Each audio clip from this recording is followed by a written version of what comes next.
With the master bus stuff, I try not to do too much, and I like to put it on after I've gotten my basis of the mix. So on this particular song, I probably put it on after I gotten my drums, acoustic guitar, and vocals kind of going. I really try not to get too aggressive with my master bus stuff.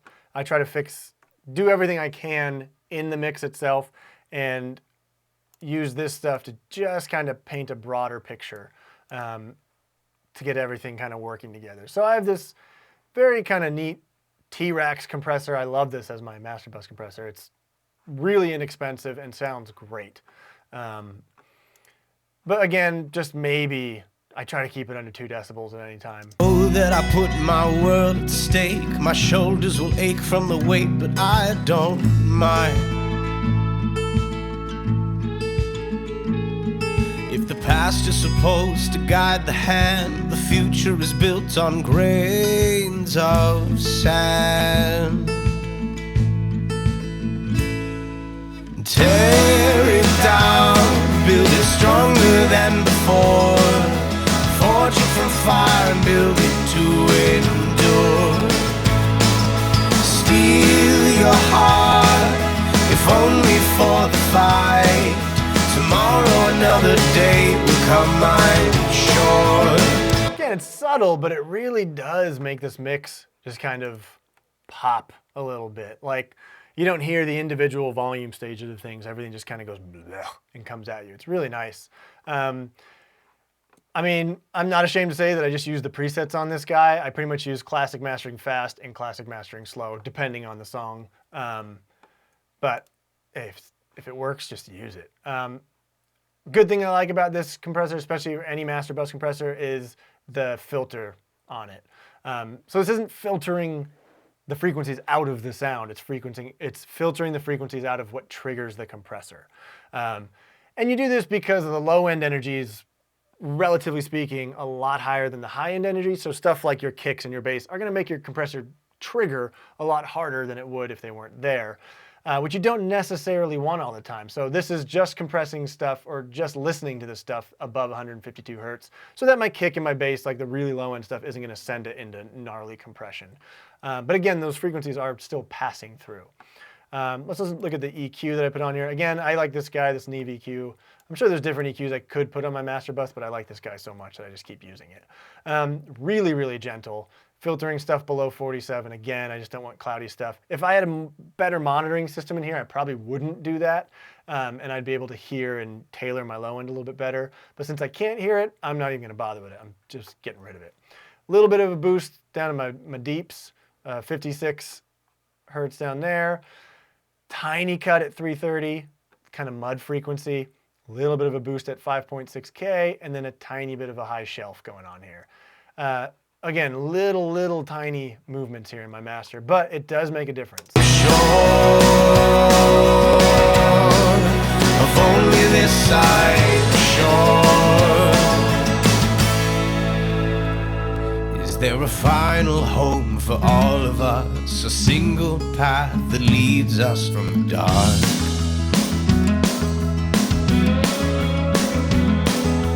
Don't trust your eyes, for they've been known to lie, and that's when the nightmares start. And at this stage, I'm really trying to pay attention to the vocal. What's my master stuff doing to my vocal? I definitely don't want to screw up that. And I like what these kind of tiny little boosts are doing to that. And they're not messing with any other instruments. And again, they're kind of making the whole thing sound a little more expensive than it really is. Here's one that I've been doing lately. Again, I'm trying to just use stock plugins, but I kind of like this, the Maxim, the mastering kind of brick wall limiter that comes with Pro Tools. But what I'm doing here is not going 100% wet with it.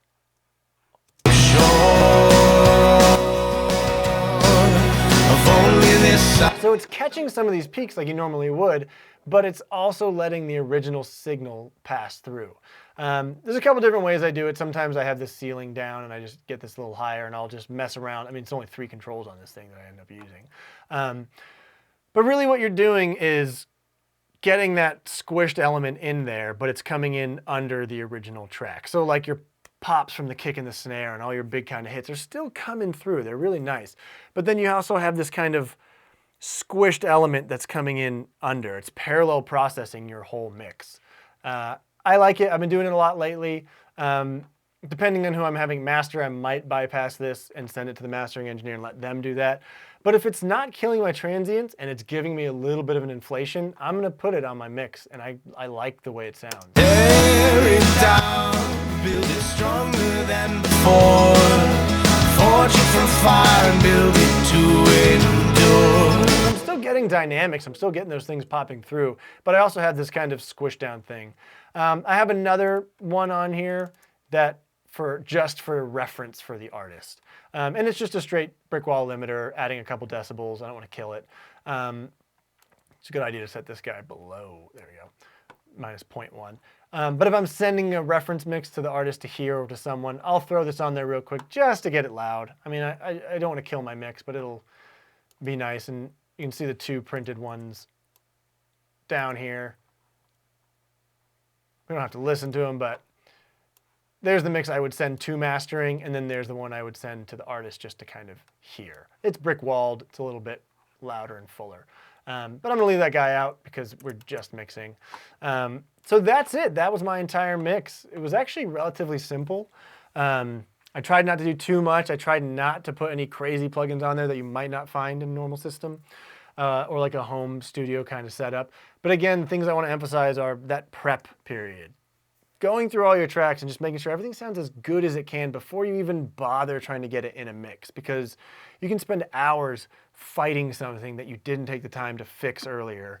And by the time you put all your processing on it, you might not be able to tell what it is. Stuff like creepy low end that just might be in there that you didn't filter out, or some spikes in the performance that are causing your kind of general compressor to go nuts when you just need to limit them beforehand because you didn't put one on when you were recording.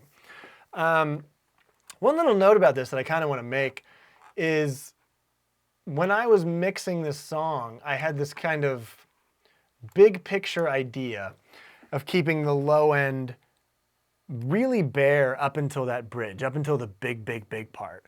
And I love low end, and I played bass on this, so I would normally like to really feature that. But I kind of wanted to keep it out as this kind of idea that I had that I'll keep it out until the bridge comes in, and then I'll really drop in the bass heavy, and I'll really drop in that piano heavy, and it's gonna sound really marvelous. And so I did that, and that's how I mixed it. And every time I listen to it now, I think, okay, I wish there was more low end, but I'm only doing that because I want it to come in big on the bridge.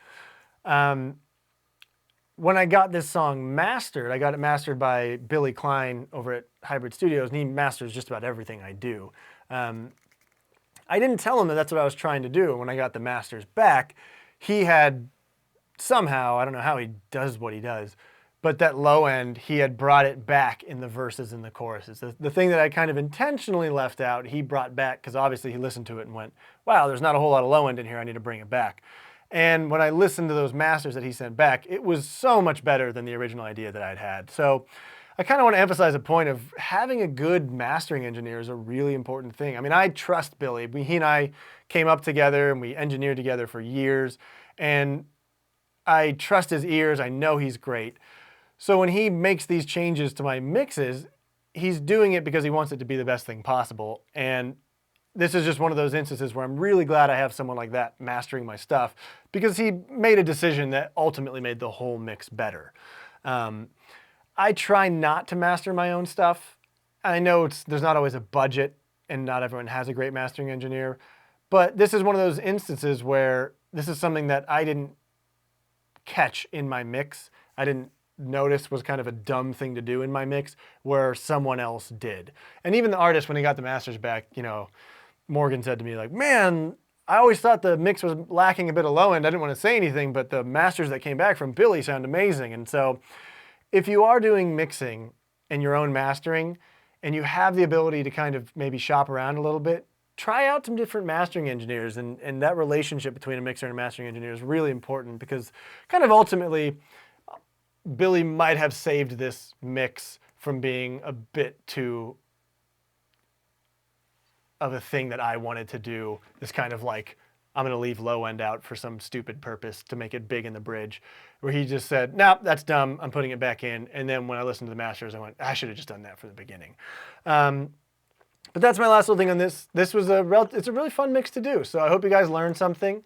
Hope you guys take a couple things that I showed you, maybe apply it to your own mix, and give a listen to the song, give a listen to Morgan's stuff. It's really, really good.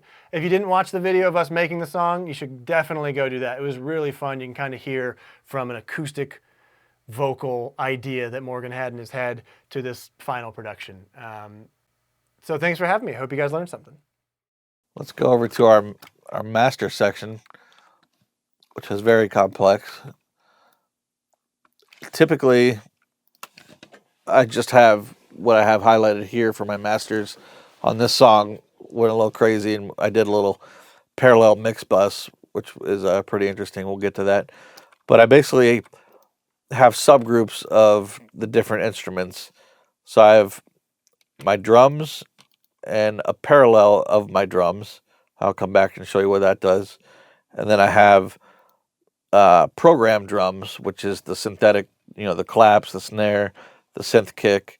Then I have percussion, which there isn't hardly any percussion. It's actually more, it's the cymbal rolls and the explosion on the top of the hook.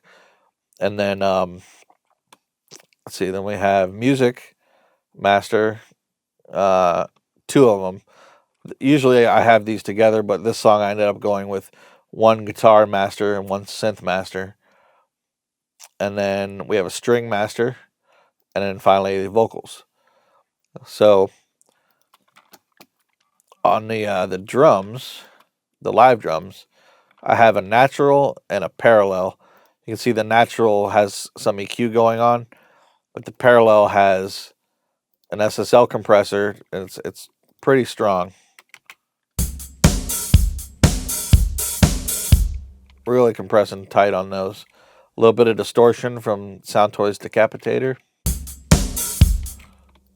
So let me start with these off.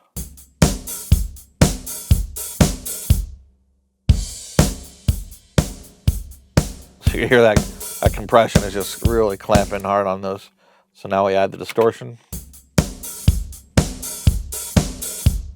So that distortion adds some harmonic content, some sustain, just some character, some vibe.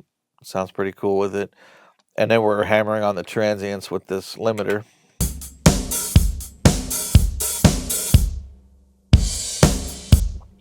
And then lastly, because of how drastic that processing is, re-EQing, limiting and distortion, all that can really bring up your mid-range. So kind of pulling that back out to kind of get it back to normal, and pulling out a little bit of high end where the hi-hats kind of got a little of that distortion on them. So we're kind of pulling that down a little bit.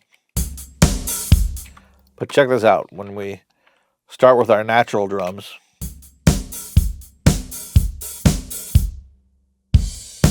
now watch when we blend this in.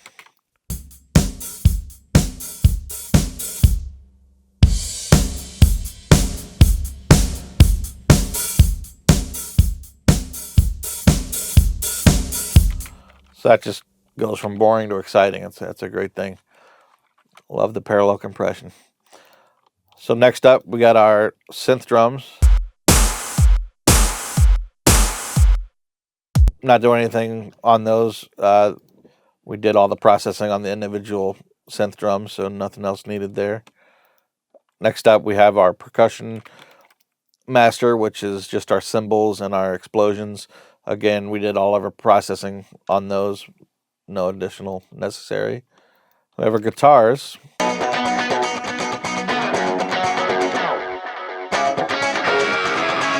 So this is kind of an EQ, just kind of sculpting all the guitars as a group. Something I heard once I had the whole mix going, and I didn't feel like going to all 6 guitars and doing the same EQ. I just kind of did it on the master. And then this is from Isotope Ozone 7. This is their widener, and it's a multi-band widener, which I like because you can push different ranges of the signal, wider or more mono. So I widened, as you can see, I'm kind of stepping up. The lows are not so wide, the low mids are a little bit wide, and then the high mids and highs get the widest.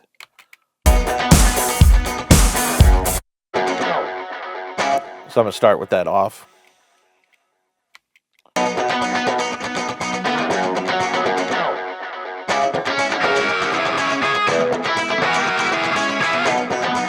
It's not extreme, but it's just enough to kind of push everything out and make the mix sound bigger. Then we go to our synth master.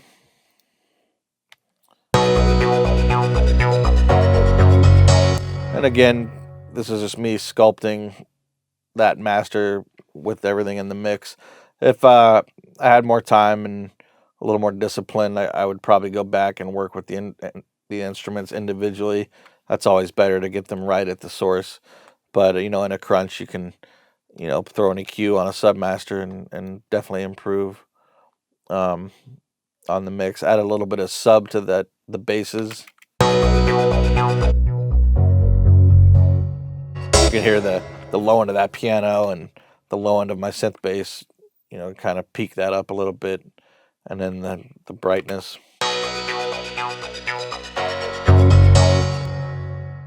Bringing that out a little bit. And then again with our widener, I think I just copied that over from the guitars. It's the exact same setting. And then we have our string master, which I'm just writing the high end, when they're doing all that bow work. Let's go to the strings. Let's see. Let me find them real quick.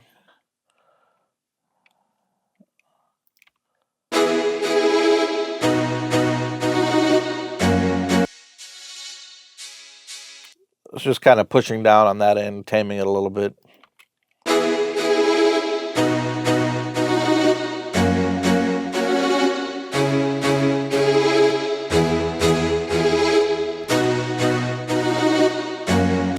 Might be better without it. I don't know. I'll have to check it in the mix. When I did the mix, I seem to think they needed to be tamed. And then finally, our vocal master, doing a little bit of SSL compression, which mostly comes in on the hook with all the vocals going. Lay me down, I ain't no sleeves that you found. Think you're gonna pull your socks off, forget it. You see it's just tapping a little bit. It kind of glues the vocals into the track a little more. A little bit of high frequency control similar to the strings. Lay me down, I ain't no sleeves that you found. This keeps those vocals from getting edgy. Looks like I found kind of a muddy frequency to pull out and then notched a little bit. Lay me down, I ain't no sleeves that you found. Think Kind of 3.7K. Just pulled that out a tiny bit. So that's our masters. All these trims you see, this is a trick I use during mixing.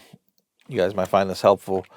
I don't like the solo things too often, because when you solo something, you have no reference for how you're altering that sound, especially with EQ.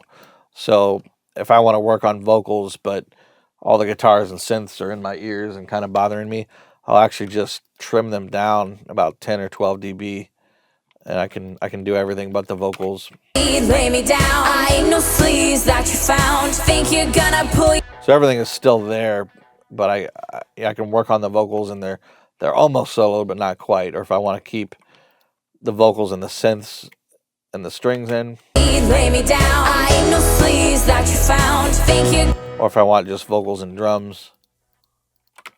Lay me down, I ain't no sleeves that you found. Think you're gonna pull your socks off, forget. And then put everything back in later. Lay me down, I ain't no sleeves. That's kind of a helpful technique you can use rather than soloing, that way while you're listening to your vocal and you're working on the high end, you're still hearing the high end of your synths and your guitars and your hi-hats and shakers and all that stuff.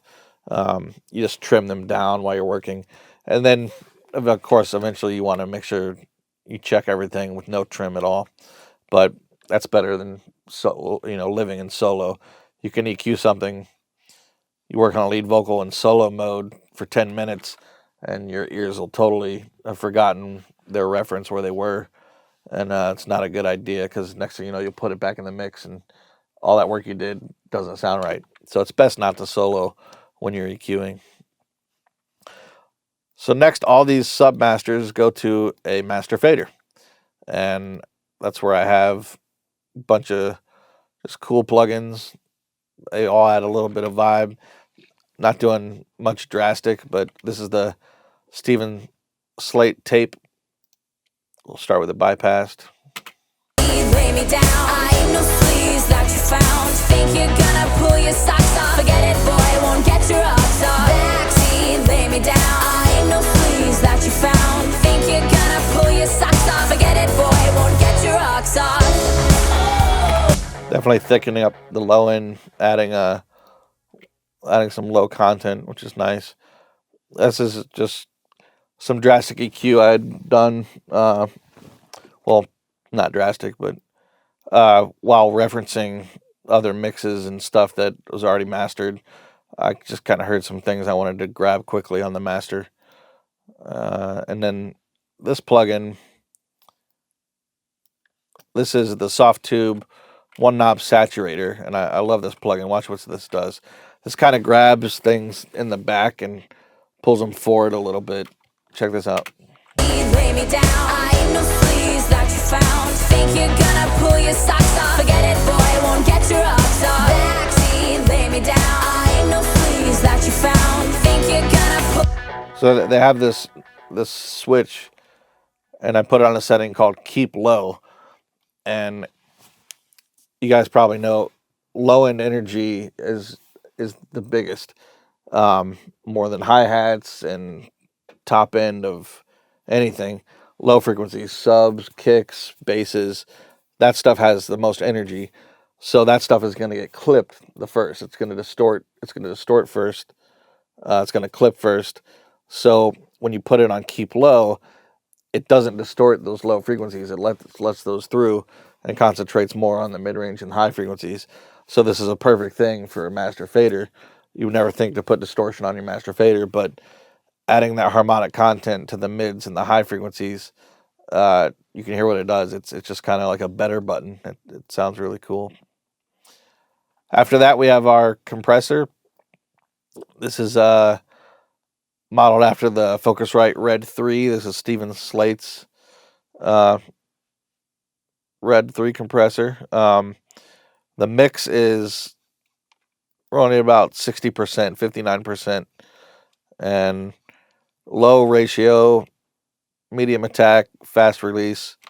Lay me down. I ain't no sleeves that you found. Think you're gonna pull your socks off. Forget it, boy, won't get your rocks off. Backseat, lay me down. I ain't no sleeves that you found. We're definitely getting a tightness, a little bit of a punch, and definitely controlling all the instruments with it.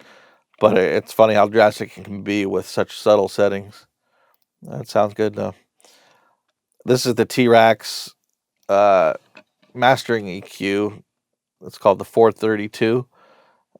Prism Sound makes the analog version of this, and we're just adding a little bit of that sub frequency where the kick is, a little bit of high mids. We've been tailoring and working on the high mids so much on this mix, I kind of need put a little bit back, and then some more high frequencies added there, and then a little bit of a shelf from 60 and below. We're doing a peak at 60, but it's fairly narrow, but then we're shelving a half dB from there down. So we're boosting right before we drop off into a shelf, but it's not a drastic shelf. And that's kind of giving us our tight low end. And then over here, a little bit of air, a couple high mid Taylor frequencies. See if these are even necessary. Lay me down. I ain't no sleeves that you found. Think you're gonna pull your socks off. Forget it, boy, won't get your rocks off. Backseat. I mean, could probably leave those alone and let the mastering engineer fool with that. I like to play mastering engineer myself when I send the mix to clients, and then kind of take some of this stuff off when we actually send it to professional mastering. But it kind of helps to make things sound closer to other records that are out there, which is always good when you send your first mix. You want to impress your client. You want things to sound as close to done as possible. So now here's where things get interesting. Usually that's where it would end and we would print that, but we're actually doing we're doing a parallel mix bus here. So our final master fader goes to this bus, which we're doing a bit of compression. And this is really just to kind of get things contained so we can get it louder. This is all about loudness now, getting the loudest mix possible.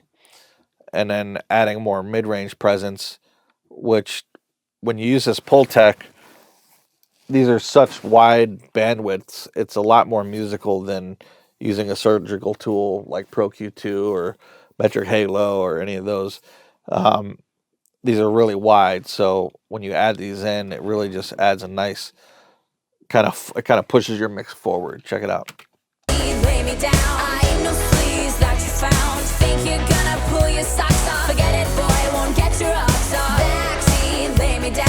Now, there's subtle amounts, but we're basically adding 1K and 1.5K, and then after that, following with the slate gray compressor, and this isn't doing very much. So this bus is actually really drastic. With this, we're using the UA Fairchild, and we're going really extreme on the compression. Just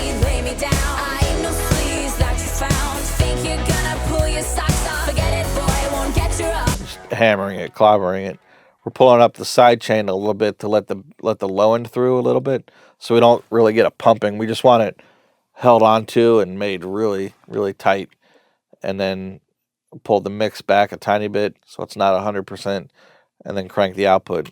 So what happens is, just like our parallel drum bus, we now mix that in with our natural mix.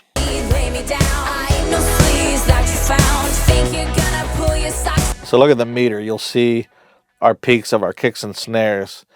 You'll see those will get a little bit louder, but what will happen is at the RMS level, all of our elongated sounds, our pads and our pianos holding those notes and the vocals, all that stuff will come up louder and join the drums. So watch that meter when I turn this on.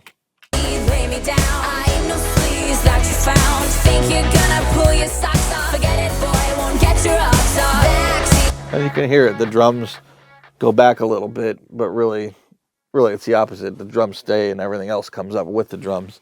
And it really becomes a nice cohesive mix. And then we feed that to our final record track, and then we have our mix.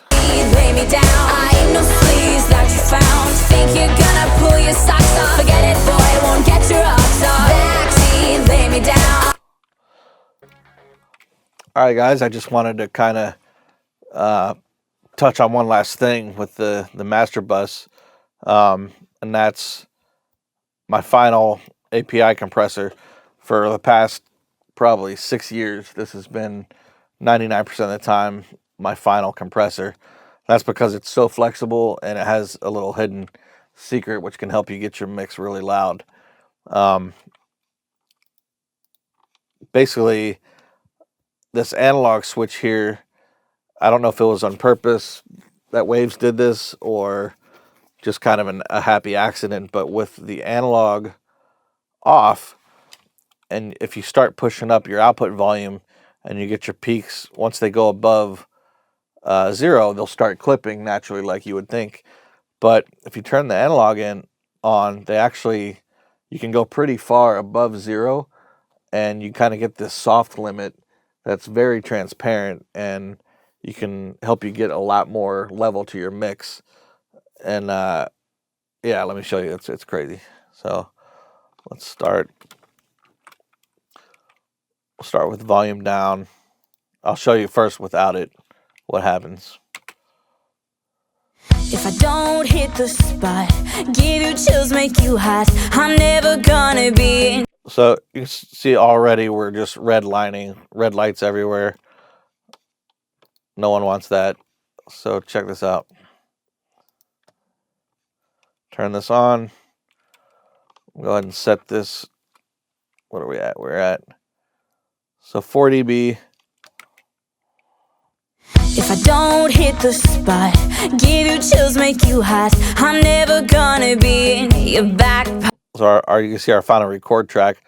These are clipping, but they don't matter. That's our parallel chain. I'm just talking about our final record master track. We're 4 dB over where it was clipping before. If I don't hit the spot, give you chills, make you hot. And no red lights. And we could actually go a couple dB more.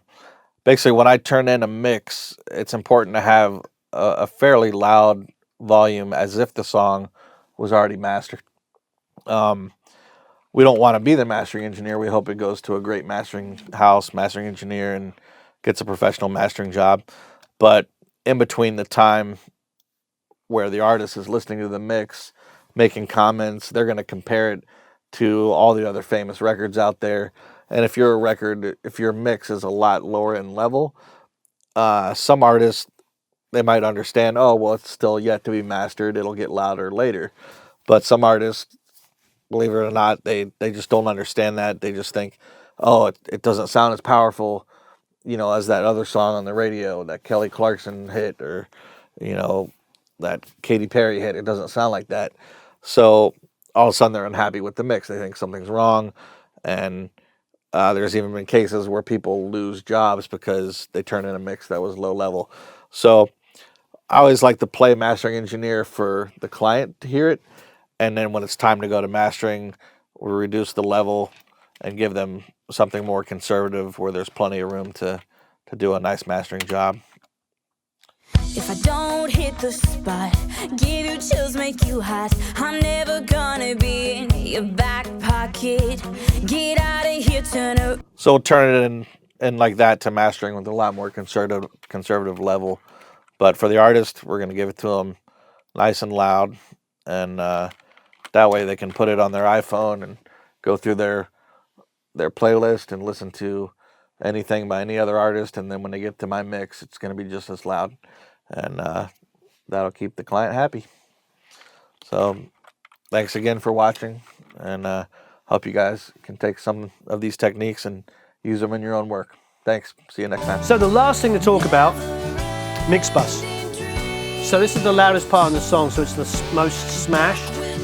We're coming up to about 3 and occasional 4 dB reduction. So pretty heavy, but to take it out for a second, it might blow up our.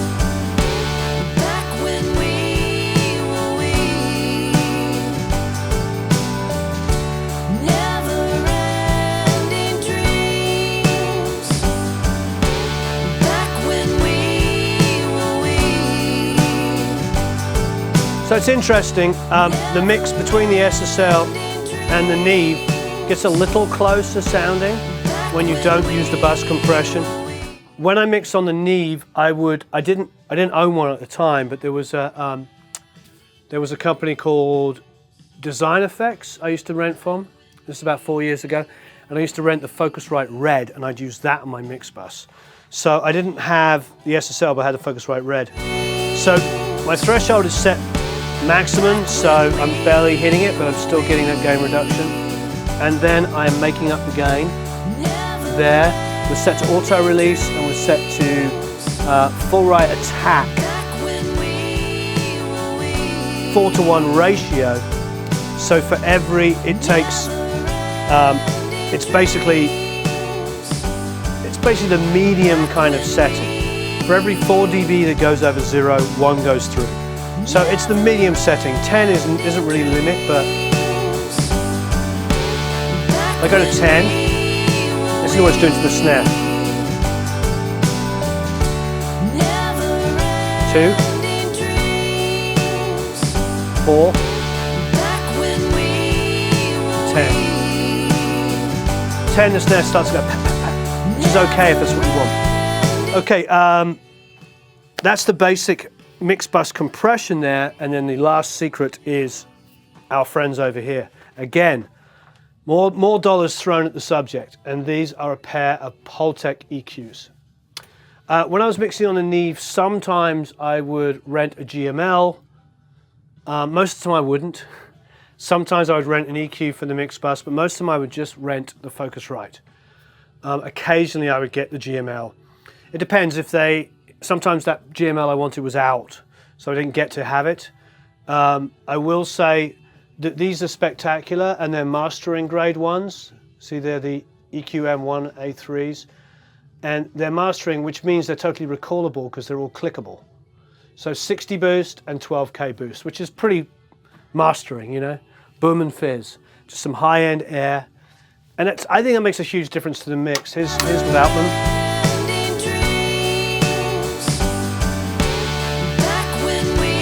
In. Out. Listen to the kick. Now kick.